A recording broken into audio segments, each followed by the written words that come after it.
Hello everybody and welcome to the, for now, until Iron Maiden releases another album, the final part to Iron Maiden-A-Thon. We have reviewed this album before, but it was a shorter, more, in the moment review. You can check that out wherever the little tag is. It's probably right here. If it's not right there, it's on the other side of the screen. But you can check out that review of Senjutsu, which I did right when the album came out. I was lucky enough to get a review version of the album, a review stream. And so this one, it's fresh on everybody's mind. My opinion of it has changed just a little bit since it came out.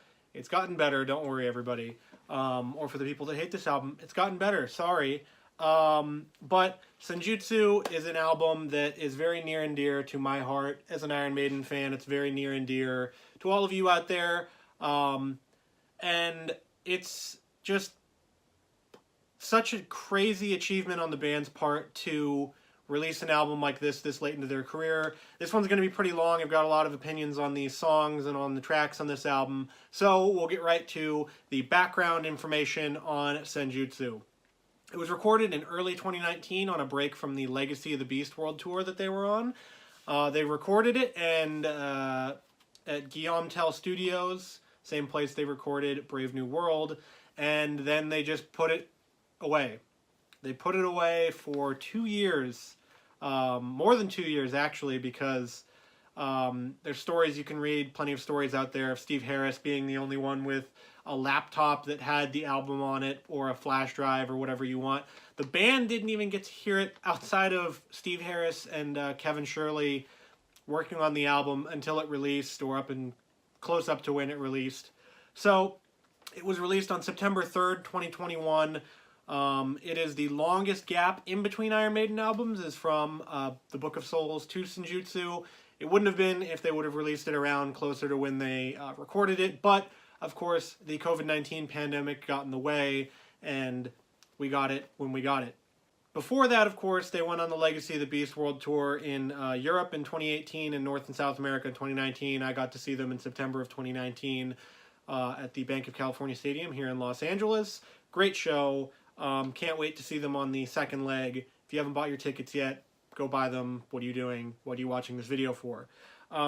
They set attendance records in Europe and played to the best success in the United States for ticket sales and all of that since the 1980s. It was a huge, massive tour that they went under in May of 2020, of course, following the March 2020 shutdown of the entire world. They announced that all their shows for the rest of the year were canceled because of the COVID-19 pandemic. And then again in April of 2021, they announced that all of their shows were canceled. Keep your tickets for the European tour dates and all of that. So they're going to go on the European tour in the summer, and then in the fall they're going to come over back to the United States for that second leg. However, there is good news. From that summer of 2021, there were rumblings of a new album. There were rumblings on the internet, rumors of what they were doing as a band. People started seeing flyers. They started handing out these weird flyers with the Belshazzar's Feast on it. Posters got put up around at different festivals and concerts around the world, and t-shirts. People were having interviews with t-shirts where they were covering it up a little bit with a jacket and then revealing it at the end of the interview, or just, people were seeing it and going, what the hell is that? That has to do with something, right? Then they started putting the letters WOTW on various things. So on like Spotify or the streaming apps, they had on the album art for certain songs and certain album arts, you would see WOTW in the background hidden somewhere. Or they started tweeting out stuff, Watch on the Wing, stuff like that. Other people that had to do with the band started tweeting out stuff with WOTW, and it all came to a culmination. It came to a head for their Tim's Twitter listening party, which if you haven't done, it's pretty interesting if you can go back and check it out. Listen to either Powerslave or Seventh Son together with basically the entire Iron Maiden fandom. It's awesome. It led us to July 15th, 2021, where we got the music video for Writing on the Wall, which was their first music in 6 years. You're going to hear more about my experience with that when we get to the track-by-track listing. And then July 19th, 2021, they showed off the album art, the track list, and the release date. It went top 3 in 33 countries. It was hugely successful critically, hugely successful from a sales standpoint. Mark Wilkinson did the album art of a Samurai Eddie. It battled with Drake. Drake's album in the UK for the #1 spot. It went all the way up to #3 in the United States. It was a force of nature on the charts, and you know, it's all thanks to Iron Maiden fans buying up the album. I'm not going to go through the album or the CD because it's in my handy dandy Senjutsu special edition box here. Normally that's up there on the shelf, but I brought it out just for you. This, you can watch my unboxing of it to go get a better look at that, so we're not going to go through the booklet or anything because I don't really feel like opening this thing up too often. But you can check that video out. It's here, or I'll put it in the description, so go for that. And then also, because I did review the album and I was in correspondence with Iron Maiden's management, they did send me something, a little gift to remember it by, and that, of course, is the vinyl, the double vinyl for Senjutsu, so you can get a nice look at the album art there, and then the Eddie on the back there as well. Make sure we don't get that much glare. But this was awesome, an awesome gift to get in the mail from Iron Maiden's management to celebrate the album coming out. So that'll do it for the background and looking at the album art. We'll get to the track-by-track listing, and we will start off with #1 on the album. That is the title track. That is the drums you hear it all at the beginning of all those teaser videos for the album on YouTube. That is Senjutsu by Adrian Smith and Steve Harris, coming in at 8 minutes and 20 seconds. You have to think back before you saw the track listing. What other band out there can start an album like this? I'm waiting because there's not too many. Iron Maiden's one of the only ones that can start off with a song like this as the opening track on their album. For their first album in 6 years, this is the first Iron Maiden that some people were hearing, because some people out there don't like listening to singles that get released beforehand. Good for you. I, of course, cannot wait to listen to any Iron Maiden, so I didn't do that. But this track is an 8-minute epic, all about combat, all about fighting, all about warfare. Somehow they crafted 8+ minutes of fury into this one track, and it's just got fury, thunder, technical guitar play, crazy drumming from Nico McBrain. It's a savagely heavy song, particularly for Iron Maiden. You don't get much heavier than this when you're listening to Iron Maiden out there. And this one is just absolutely fantastic. It's one that I really want to hear live. I can't wait for this upcoming leg of the Legacy of the Beast World Tour. If they play this song, I know Bruce Dickinson said in a recent interview they're going to play 3 songs, probably the first 3 because everybody knows them. I'm hoping it's something a little bit different than that, but of course you can wait until they do the entire album because he said that also in another interview. Bruce Dickinson's voice, speaking of Bruce, goes from gravelly and low to just absolutely soaring in the blink of an eye and a blink of an ear, I guess, I don't know. On this track, through all the greatness of the song, like I said before, Nico's drumming is worth listening to just by itself, and this is just a great one. It's a great album opener. It's an interesting album opener too. Normally we get the the different worlds, the Wicker Man track here. We didn't get it here. We got something different. But if you're looking for that track, we can go to the second track here, and it was another one that they released a music video for, and it was another single, and that is Stratego by Yannick Gers and Steve Harris, coming in at 4 minutes and 59 seconds. This is the most classic sounding Iron Maiden song of the entire reunion era. This one could go on Peace of Mind, it can go on Powerslave, can go on any album that you can think of. This song is pure classic Iron Maiden, so for all the people out there that think that Iron Maiden stopped making music after Powerslave, maybe you should give this song a listen because it's pretty damn good. It was the second single, obviously announced for the album. Bruce Dickinson is in top form for this track. It's just an immediate classic. It goes directly into that pantheon of Iron Maiden tracks that are just absolute smash hits right from the get-go, and you can tell right from square one here that this one is going to be special. It's an odd choice to be the second song on the album, though, because like I said before, they start off with an 8-minute epic about combat, and then they go into a 4-minute, 5-minute-ish song, all that's sort of speedy. Getting some major X Factor vibes. The X Factor starts off with the Sign of the Cross, which is a 11-minute epic, not quite epic enough for Senjutsu, only 8 minutes, but it goes very quickly into Man on the Edge, which is a speedier song. Then if you flip the two, it sort of sounds like your normal track listing would be. This one does the same thing. Also, cannot wait to hear this one live. This one seems like it's going to be quite awesome to hear. Track number 3, we have the one that everybody heard first from this album. We have Writing on the Wall by Adrian Smith, Bruce Dickinson, coming in at 6 minutes and 13 seconds. It had the accompanying music video for it. I'm not afraid, as an Iron Maiden fan of plenty of years now at this point, that I cried when I heard this for the first time. When I saw the video, we were all waiting with bated breath for their stream, and you hear the opening notes of the song, and you just see that excellent, excellent animated music video with all the different Eddies throughout history, murdering all the shitty world leaders of the time, and I couldn't help myself. It was just such an emotional reaction I had to it. It is nostalgic. It was the first Iron Maiden that I had heard, the first new Iron Maiden that we had all heard in 6 years. So obviously that first song is going to have quite the emotional impact. Even if it is very different from the stuff that they've done in the past, it is very telling that they used this as the lead single for the album, that they used this as a big part of the marketing.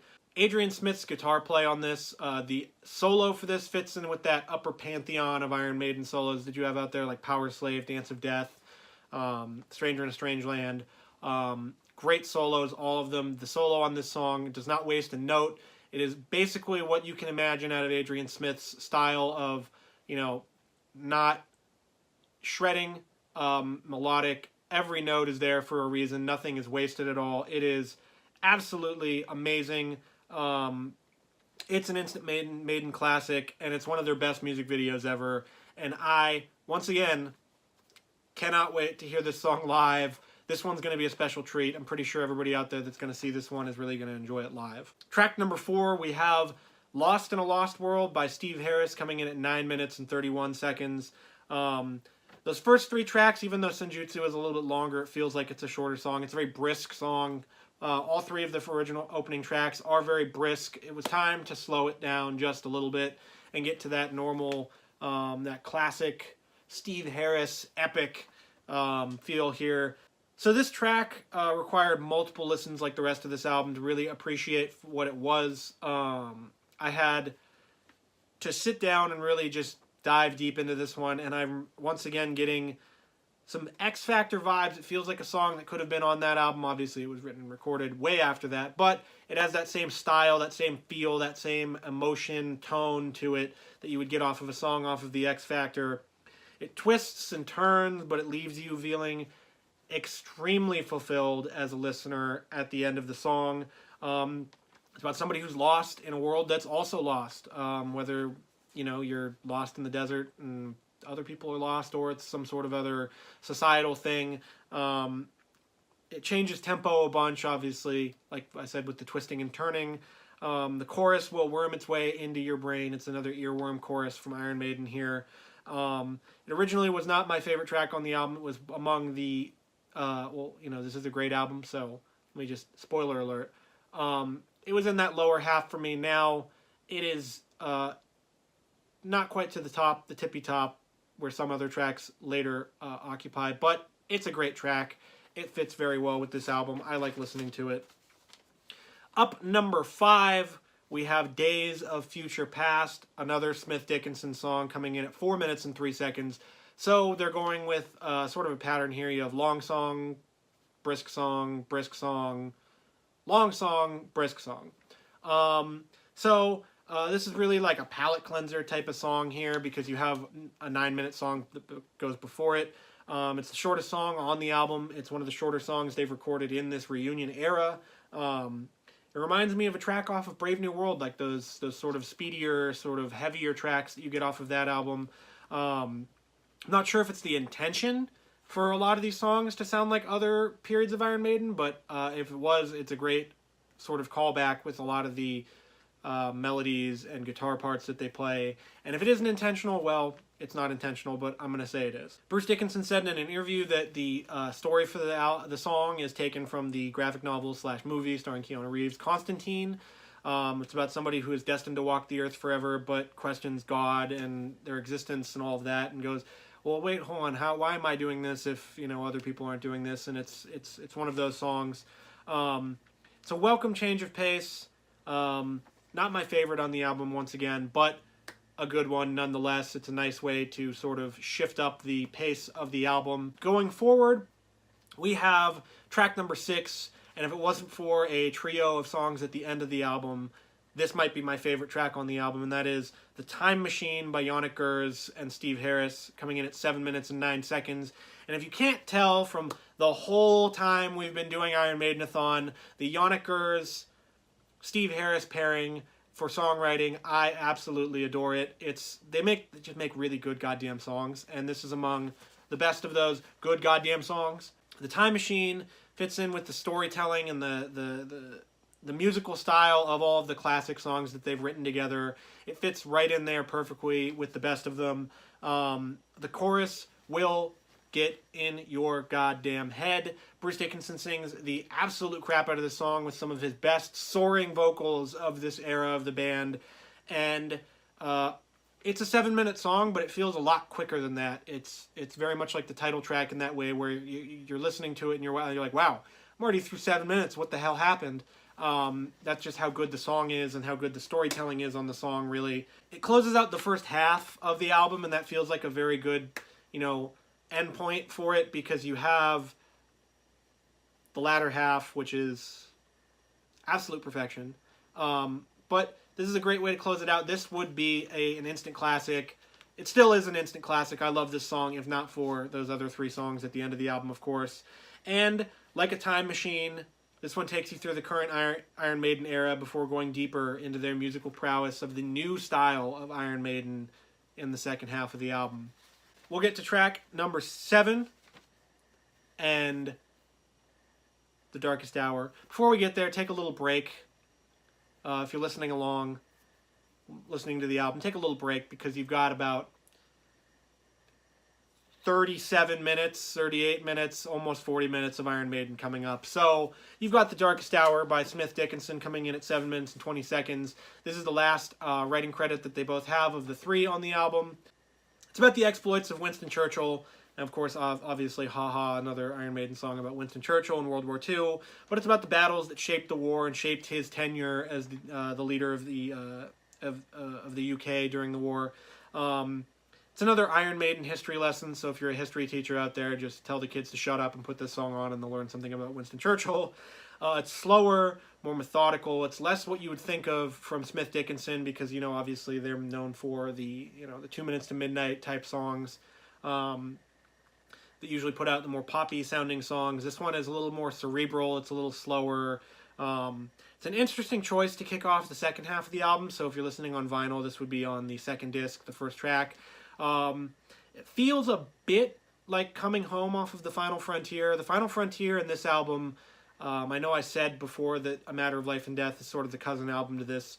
I think it would be more like The Final Frontier. The Final Frontier follows the same structure as this album, with the trio at the end, really, of the long, progressive, really just epic songs. This one is waiting to be played live with an audience screaming along. I'm gonna have to say, if I'm picking my least favorite song on the album, it's probably this. But this one is a great track. But there has to be one, obviously, like I've said in the past. The worst Iron Maiden song on an album is probably the best song for any other band. So, The Darkest Hour, not my favorite, but it's probably going to be pretty sick live to hear the crowd, belting out with Bruce Dickinson. And now we get to the final 3 tracks. We get to, when you looked at the track listing for the album, because they released it before the album came out, you got to see, oh, look at this song. It's the title track's the opening one. It's 8 minutes long. Oh my God. Oh, look at this. And Stratego, it's only like 5 minutes. Must be a really speedy song. Oh, Days of Future Past. I wonder what that's about. Is it about the X-Men comic? Is it about something else? Who knows? You looked at the last 3 tracks, and you looked at Death of the Celts, The Parchment, and Hell on Earth, and you saw who they were written by. It's Steve Harris, Steve Harris, Steve Harris, and they are all over 10 minutes long. They are all massive in their scope musically, and we'll start off with The Death of the Celts. And this one comes in at 10 minutes and 20 seconds, so it just breaks the 10-minute mark barely. It kicks off the 3 absolute classics that we get at the end of this album, all by Steve Harris. It brings together metal, folk, Scottish, whatever you want to think of. It's sort of like a spiritual successor or a sequel to The Klansman. It feels very similar to that track with the guitar work and the pace of the song. It tells the story of the last remaining Celtic tribes after they were pushed out of their homes and pushed back by the Germanic tribes. Musically, it's one of the best tracks on the album. It's one of the best tracks that Steve Harris has written in this new era. You'll be air guitaring along with the solos. I sure was. I remember it was just like involuntary when I was listening to it for the first time, just jamming out. It's incredibly dense, but it's a rewarding listen to get the best out of the track. You might listen to this album once and go, it's too long, whatever. But if you sit yourself down and you listen to it a couple times, you'll find yourself hearing more things and hearing more subtleties of the guitar and the melodies and the vocals and the lyrics, and you will get a much better experience out of it. Trust me.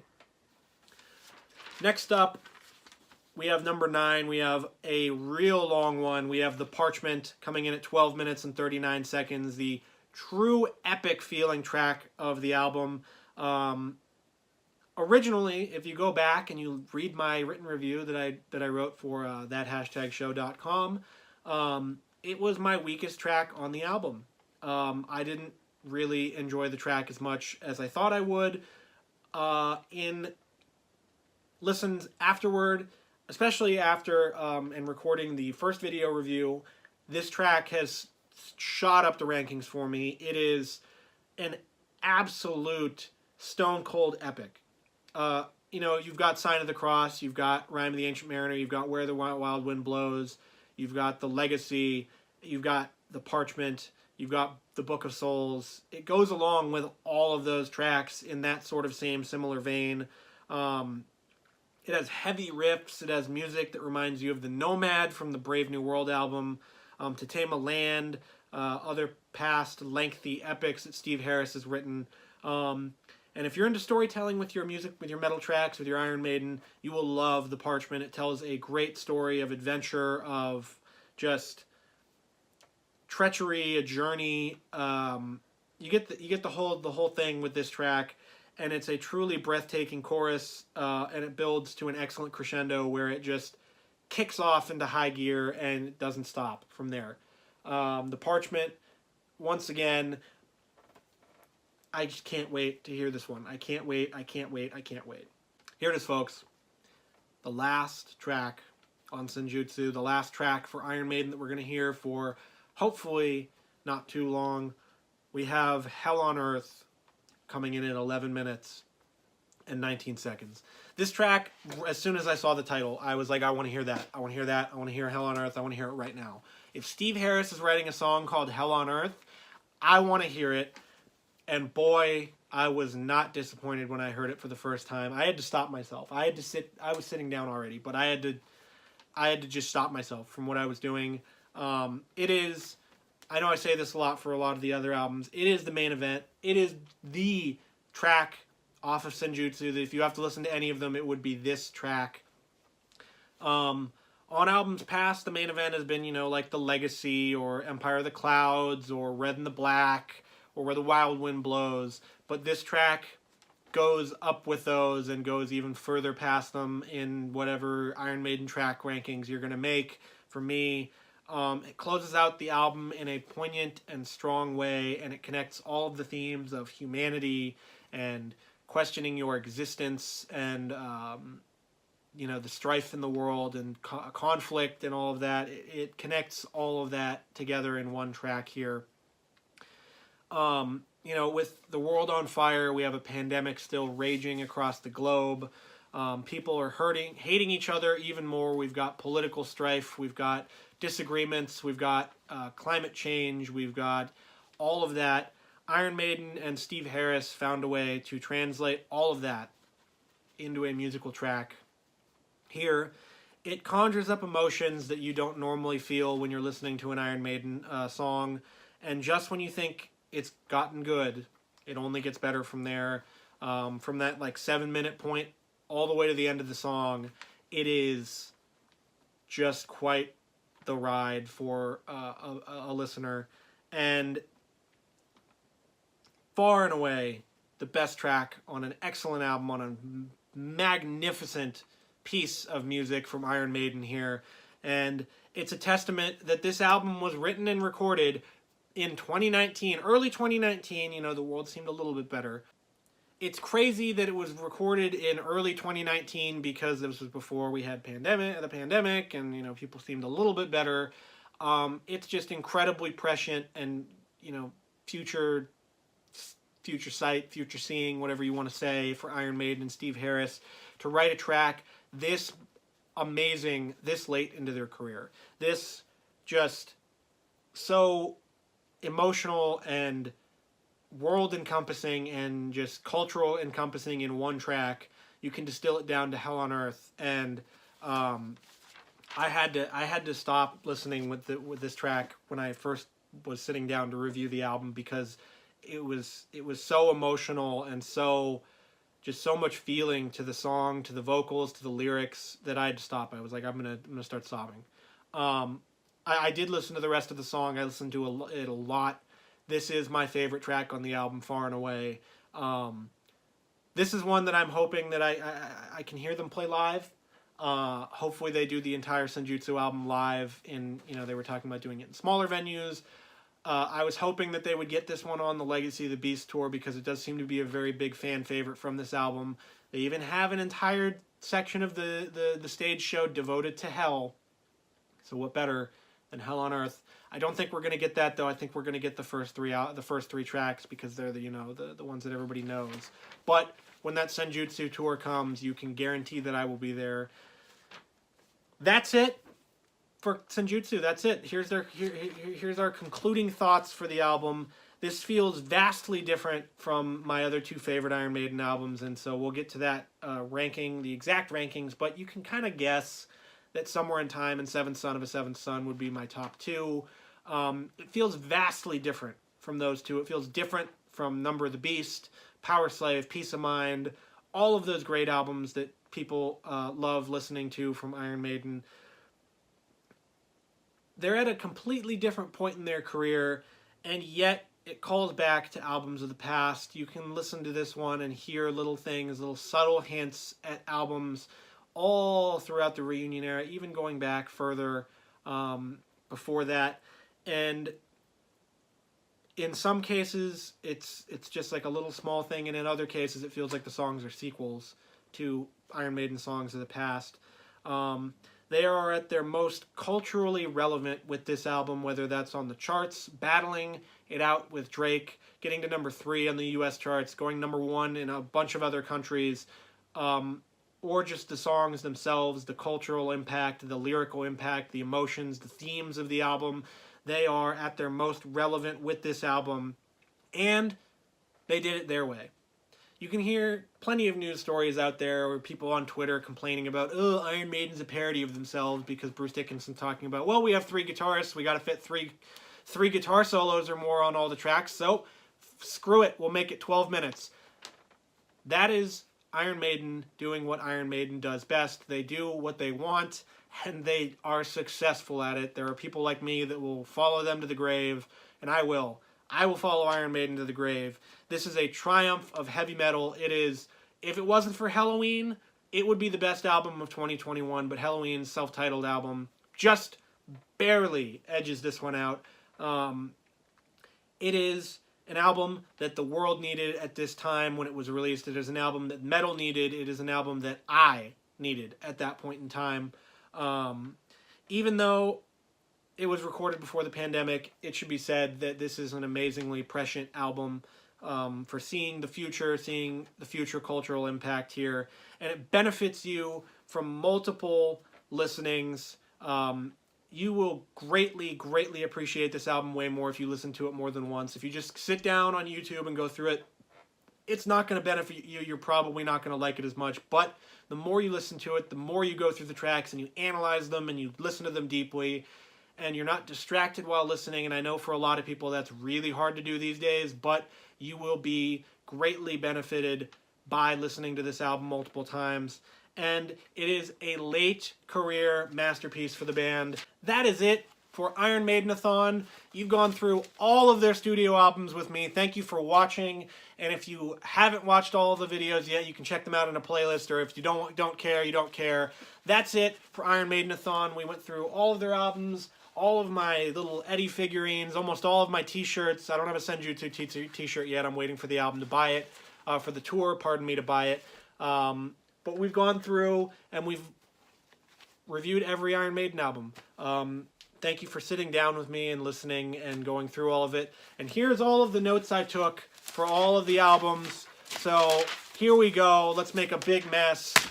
And thank you for watching. And stay tuned in the future for another review series that's coming. And we are going to go through Judas Priest-A-Thon. So check out Judas Priest-A-Thon when it comes. We'll start off with Rockarola at some point in the future. Thank you for watching, and have a nice day. And remember, Iron Maiden will always be with you. Eddie never dies. And thanks for watching.